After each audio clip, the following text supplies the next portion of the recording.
The date was July 5th, 2018. That was when I saw my first UFO. UFO stands for Unidentified Flying Object. These days it's classified as UAP, which is Unidentified Aerial Phenomenon. Don't ask me why they changed the name. On this fateful day back in 2018, I had a live show for my series called My Virtual Escape. I was going to be performing in West Nyack, New York, which is like 30 minutes away from New York City, off in the boonies near the Hudson River. The venue was known as MVE Live, which is actually in this building, this mall known as the Palisades Center. There's everything in there, from a Best Buy to Dave & Buster's to an AMC theater. It's even a freaking Ferris wheel. I remember the day like it was yesterday. It was super exciting to cap off the end of our show and do this great performance. All my friends and family were there, and I even got to meet all these fans. Now, it's very interesting how it worked. Because the venue was inside a mall, the mall completely closed down while our live show was still going on. I made a vow to meet with every single fan and spend at least 5 to 10 minutes with each person, so this thing ran till like 3 in the morning. Everybody cleared out. The people that ran the venue were gone, the fans were gone, even my friends and family were gone. It was just me, my cameraman at the time, Jeff Saxton, and my friend Dom, who was in the My Virtual Escape series. Now, we were gathering some merch boxes because we did sell some merch on site, so we wanted to get all these boxes back to my car, which was sitting in the parking lot. On the walk back, we had to basically go through a ghost town. The mall was completely closed and we were freely walking around it. It felt like we had just crossed over into this parallel universe in which everybody was dead except for us. My car at the time was not the pink Juggy Mobile. It was actually the dark brown, blackish Honda Civic, and this thing was parked like half a mile into the parking lot. So it was quite the trek. Now, mind you, it's 3 a.m., not a soul in sight. Me, Swift, and Dom are walking to the car. We're maybe a quarter of a mile of the way there. Something in the night sky right above the tree line catches my eye. It was like all of a sudden a light in my periphery. I was like, wait, what is that? And I go through the mental checklist. I'm like, okay, is it an airplane? Does it have the like blinking red, white light? It is no plane. Is it a satellite just slowly going across? Well, satellites aren't really that bright. They're not that easy to see. What I saw was almost like a stereotypical saucer-shaped disc-like craft that was doing 90-degree turns. It was moving like a damn pinball in nature. It was back and forth, swirling around. This spaceship was emanating this pink, blue, green, purple, neon technicolored mist. It wasn't until 1 year later, when I was in Iceland with my girlfriend and we looked at the northern lights, that I kind of had something to compare it to. It was like this gaseous combination of chemicals, like concocting to make this weird magical mist. This was coming off a damn spaceship. Now, in all of my lifetime, I have never seen anything like this. I have never seen any Reddit videos, Twitter videos, TikTok. I've never seen any UFO clips that have shown this mist or the way this craft was moving. For a second, based off the colors, I'm like, is that a firework? Because it was the day after July 4th. No, that doesn't even make sense. The only thing that could come close to matching that kind of 90-degree angle fast movement would be something like a drone, which at least can turn on an axis and do whatever. It was too fast, too fluid for a drone. This thing was like butter. This is cutting through water, just fluid nature, just almost like in a video game where you put mods on and then you can just fly around the map willingly, or in Minecraft creative mode, you're just flying around doing whatever you want. It was like this thing had mastered the universe and was able to just do anything at any speed. It broke my brain. It broke physics. What it was doing was not possible. Was no technology we possessed. My brain hit a dead end and I immediately was like, oh my God. And the skeptics in the comments, it was no goose, it was no weather balloon, it was no plane, no chopper, no private jet, no Elon Musk test, no Goodyear blimp. This was something out of this world, this technology far more advanced than our own. This thing was cutting through airspace like butter, and whatever mist was coming off of it was part of its technology, potentially some fourth dimensional goop. I don't even know. In the 5 seconds that I had all this mental processing and it registered, I was like, oh my God, guys, look up. And Swift and Dom see this thing as it does a couple darts back and forth, and then all of a sudden, a bright technicolored mist, the same one that was coming off the craft, had a huge burst, and this thing was gone. The mist was all that was left behind, all the beautiful colors, and then all of a sudden the colors in the mist itself dissipated right into the atmosphere, and it was like nothing ever happened. The most disturbing thing about it was when all three of us had our focus and attention to it, it's almost like it knew we were looking at it. It sensed our presence and our focus and concentration,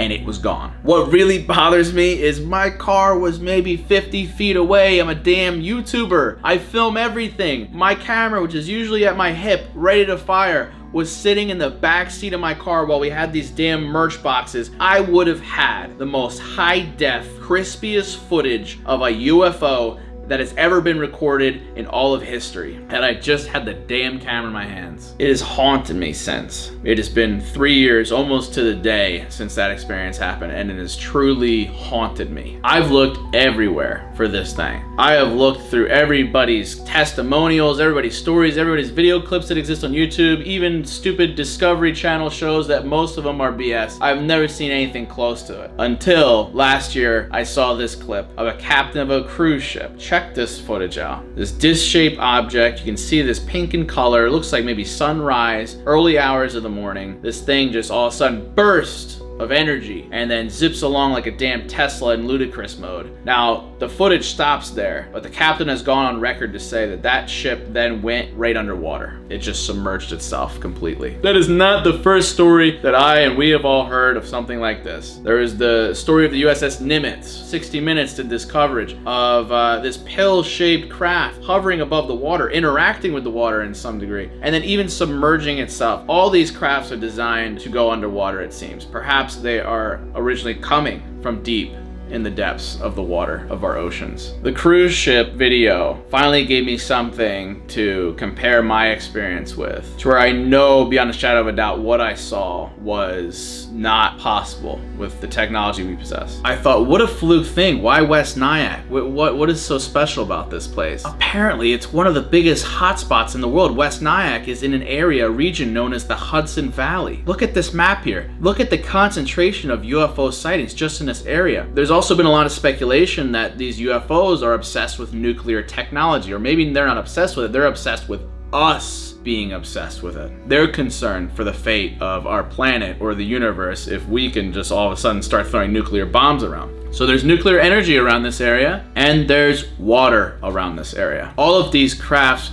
seem like they're designed to submerge themselves into the water, come out of the water. There's no discernible windows or really anything on the outside of the craft. It's just complete metal or what appears to be metal. And there's been a lot of stories of them going underwater, or there being USOs or unidentified submersible objects. This position right near New York City, we're right near the ocean and we're right near the Hudson River. I also have to point out that it was at 3 a.m. Also, the cruise ship that had seen a UFO happened early hours of the morning. When I say that this thing maybe has sensed our presence and us watching it, if they were smart, like most animals would be, you're not going to go somewhere or travel somewhere when there's potential predators around. You're going to go in the cover of night. Go when humans are the least active. So me having that sighting at 3 a.m. or a cruise ship in the early hours of the morning, or sightings happening out in the middle of the ocean, these are areas with less people, potentially better safety for whatever these things are. And if you want to be really safe, I would avoid these land-dwelling animals, probably just be lurking in space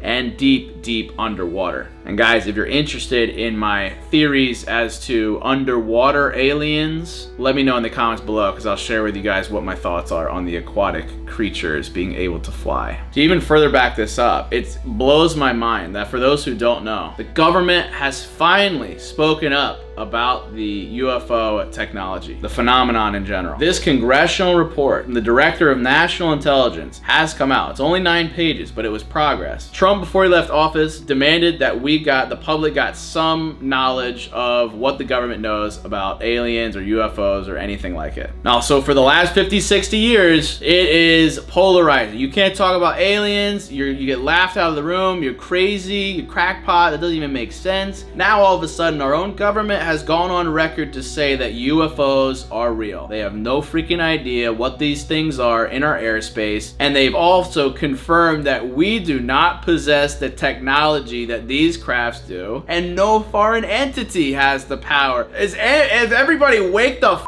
up? This has been confirmed now, and we're all acting like everything's normal. That is why I've returned to West Nyack, New York. I'm in a hotel right now. I have my equipment ready. It has become personal. I will capture the most high definition footage of an alien craft that's ever been recorded. I will publish it to this YouTube channel. You guys will be the first to know and see it, and it will be 100% real, just as much as this entire story is. I realize I've been a little bit preoccupied with finance, with the game that everybody's playing, but I refuse to be a part of it. I am breaking away from the simulation here. There's a lot more important things going on. We almost just had the highest recorded temperature ever on Earth just within the last few days. Death Valley hit 130 degrees Fahrenheit. It's in California. That is the third highest recorded temperature ever. Our planet is heating up. It is already too late. Fossil fuels, climate change taking effect. We are going to see a mass extinction event of the human race and the natural world. The digital world will not be able to save us from the reality that's coming. We've already seen pretty much every damn beloved animal species go extinct thanks to our greed, and I no longer wish to be a part of it. Our only actual hope, everything else should have been started 50 years ago. Our only actual hope is not space, it is not machine, it is harnessing the alien technology that exists. We need it to save the world, or else it'll burn. So that's our mission, guys. What do you say we go back to that fateful spot where I saw the craft, and let's see if we can find it again. I'm back to the scene of the crime, guys. You probably think I'm bullshitting. I am dead serious when it comes to alien hunting. I come strapped with binoculars, and I'm rocking a Sony 200mm to 600mm lens. This thing was a couple $1,000s, and I got it triangulated, focused, right on the tree line to where I saw that UFO 3 years ago. Now look, guys, if we're being honest, I'm more than likely not gonna catch a UFO on camera. The odds are stacked against me. However, I will be spending the next 2 months traveling across the country with my girlfriend, trying to track down UFOs. We're gonna see what we can catch. And if we ever get any compelling video, any evidence, we're gonna show you guys first. Now guys, I would really encourage you to go down in the comment section below. Please share your stories, any UFO experiences, supernatural, just weird things, phenomenon in the skies that you have no idea what it was. I want you to talk about it here. Do not be shy. Nothing sounds crazy, nothing's off limits. Please talk about it, and I would love to hear. Join the conversation on social media, guys. Ash and I will be live streaming on twitch.tv/MajorInts the entire hunt. We're gonna be hitting up some parks. We're gonna be hitting up all the hot spots, the alien hot spots across the country, as well as some unknown spots as well. Guys, I'm serious, I'm excited, and hopefully we can catch something. And just so you know, this is my guarantee, I will not manufacture any alien footage. This story is 100% legit, and I will not be all of a sudden CGIing some UFO in the sky. I'm waiting for the real deal. I'll see you guys on the trip.